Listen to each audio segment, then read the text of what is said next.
12वीं विज्ञान वर्ग के छात्र छात्राओं का पाठ्यक्रम हिंदी काव्य में अयोध्या सिंह उपाध्याय हरिवंश जी से शुरू होता है।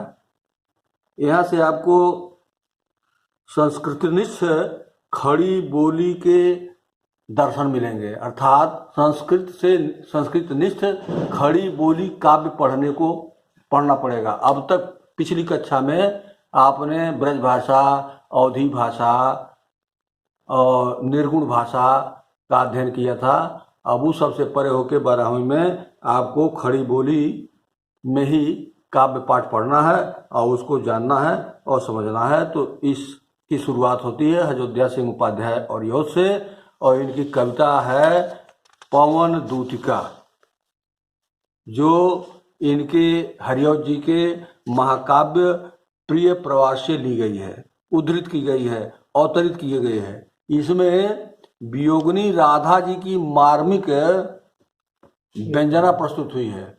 व्यंजना माने व्याख्या, चरित्र प्रस्तुत किया गया, राधा जी का चरित्र प्रस्तुत किया गया है। संस्कृत काव्यों में प्रणीत परंपरा के अनुसार, माने प्रयोग की गई परंपरा के अनुसार, यहाँ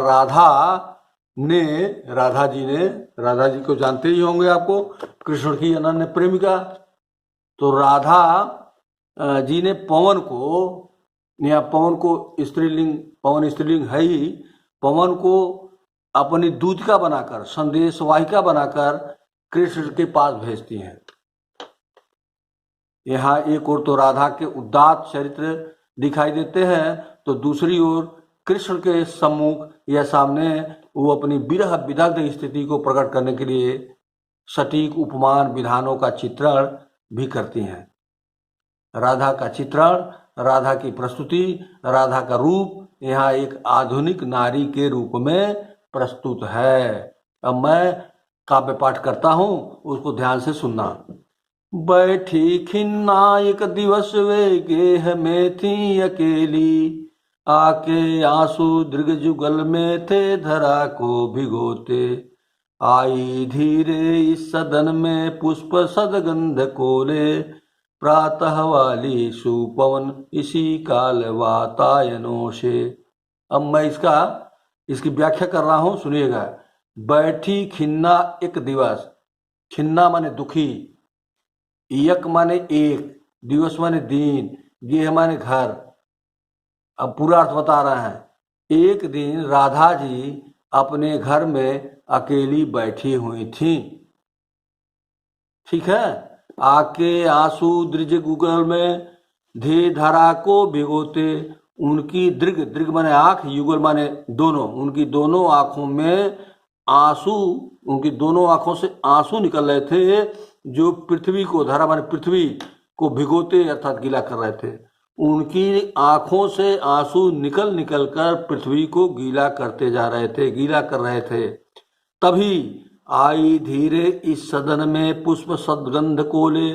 पुष्प सदगंध माने सुगंधित गंध को लेकर, पुष्पों के सुगंधित गंध को लेकर, सदन माने घर, उनके गृह में पुष्पों के सुगंध को लेकर बड़े धीरे से पवन ने प्रवेश किया, पवन रूपी दूतिका ने प्रवेश किया। प्रातः वाली सुपवन, प्रातः काल बहने वाली सुंदर पवन, इसी काल माने समय, उसी समय वातायनों से माने खिड़कियों के द्वारा उनके घर में, उनके भवन में प्रवेश किया। किसने प्रवेश किया? पवन ने, पवन रूपी दूतिका ने, ठीक है। अब मैं दूसरा खंड पढ़ रहा हूं। संतापों को विपुल बढ़ता देख देख के दुखिता हो, संतापों को विपुल बढ़ता देख के दुखिता हो, धीरे बोली सदुख उससे श्रीमती राधिकायों। प्यारी प्रातः पवन इतना क्यों मुझे है सताती, क्या तू भी है कल सुती हुई काल की क्रूरता से। संताप माने होता दुख, विपुल माने अत्यधिक, बढ़ता हुआ देख के, दुखिता माने दुखी होते हुए, बड़े धीरे से, सदुख माने दुख सहित, उससे श्रीमती राधिका, यूं श्रीमती शब्द लगाया गया है जो राधिका के पूर्व, उसका मतलब है कि राधिका जी विवाहित थीं। वो कृष्ण की अनन्य प्रेमिका, उपासिका या दासी थी, लेकिन वो एक विवाहित नारी थी। ऐसा नहीं है कि जैसा आजकल तुम लोग करते हो, रास्ता चलते इलू इलू बोलते हो, ये सब होना नहीं चाहिए। इसीलिए मैं समझा रहा हूँ। वो क्या है, स्वार्थ है, स्वार्थ पर टिका हुआ शब्द है, उसका कोई मतलब नहीं होता है। इलू का कोई मतलब नहीं होता है, क्योंकि प्रेम अनुभूत की चीज होती है, प्रेम मुंह से व्यक्त करने की चीज नहीं होती। ठीक है ना। तो धीरे बोली सदखुश से श्रीमती राधिकायों, प्राति प्राय पवन इतना क्यों मुझे है सताती, क्या तू भी है कलुषित हुई काल की क्रूरता से। अब मैं अर्थ बताने जा रहा हूं। संतापों को विपुल बढ़ता देख, संताप माने कष्टों को, दुखों को अत्यधिक बढ़ता हुआ देख के दुखी होते हुए राधिका जी बड़े धीरे से, दुख सहित बड़े धीरे से, उससे माने पवन दूतका से श्रीमती राधिका ने कहा। क्या कहा? प्यारी प्रातः पवन, हे प्रातः काल बहने वाली प्यारी पवन, प्यारी माने आनंद देने वाली पवन, इतना क्यों मुझे है सताती। तुम अपनी इस सुगंधित बाई को लेकर जब आती हो तो मैं तुम्हारी सुगंध से व्यथित हो जाती हूँ। तो ऐसा प्रतीत होता है जैसे तुम मुझे कष्ट दे रही हो, आनंद नहीं दे रही हो, कष्ट दे रही हो। क्योंकि कृष्ण के वियोग में तो मैं दुखी हूँ, तो तुम्हारे सुगंधों से मैं और दुखी हो जाती हूँ, खुश नहीं होती हूँ। प्यारी प्रातः पवन, इतना क्यों मुझे है सताती, क्यों परेशान करती हो। हे प्रातः काल बहने वाली पवन, तुम मुझे इतना क्यों परेशान करती हो। क्या तू भी है कलुषित हुई, कलुषित माने पाप युक्त हो गई हो। क्या तुम भी पाप युक्त हो गई हो काल की क्रूरता से, काल की कठोरता से। क्या तुम भी पाप युक्त हो गई हो, अर्थात क्या काल जितना क्रूर है, काल के क्रियाकलाप, काल माने मृत्यु, मृत्यु के क्रियाकलाप जितने क्रूर हैं, कठोर हैं, क्या तुम भी उतनी ही कठोर हो गई हो। अब अगला खंड तीसरा, मेरे प्यारे नौ जलद से। यहाँ श्री कृष्ण के सौंदर्य का वर्णन है इस खंड में।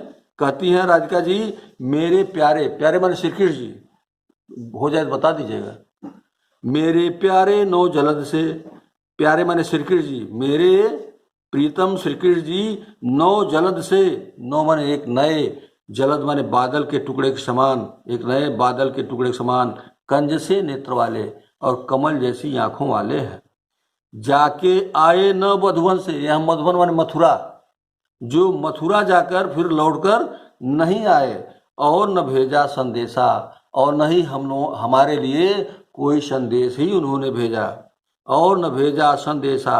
मैं रो रो के, मैं उनके अभाव में, उनके वियोग में रो रो कर प्रिय विरह से, अपने प्रीतम श्री कृष्ण के वियोग से, वियोग में रो रो कर बावली हो रही हूँ, पागल जैसी हो जा रही हूँ, पागल बन जा रही हूँ, पगला जा रही हूँ, मैंने बदहवास हो जा रही हूँ, विक्षिप्त हो जा रही हूँ। यहाँ बावली से मतलब है विक्षिप्त हो जाना, ठीक है। बावली हो रही हूँ, जाके मेरी सब दुख कथा, तू यहाँ से जब जाना मेरे भवन से निकट कर, कौन जाएगा? पवन रूपी दूत का, उसको संबोधित करते हुए कहती हैं, जाके मेरी सब दुख कथा, मेरे सारे दुखों की कहानी श्याम को तू सुना दे, श्याम को जाकर जरूर बतला दे।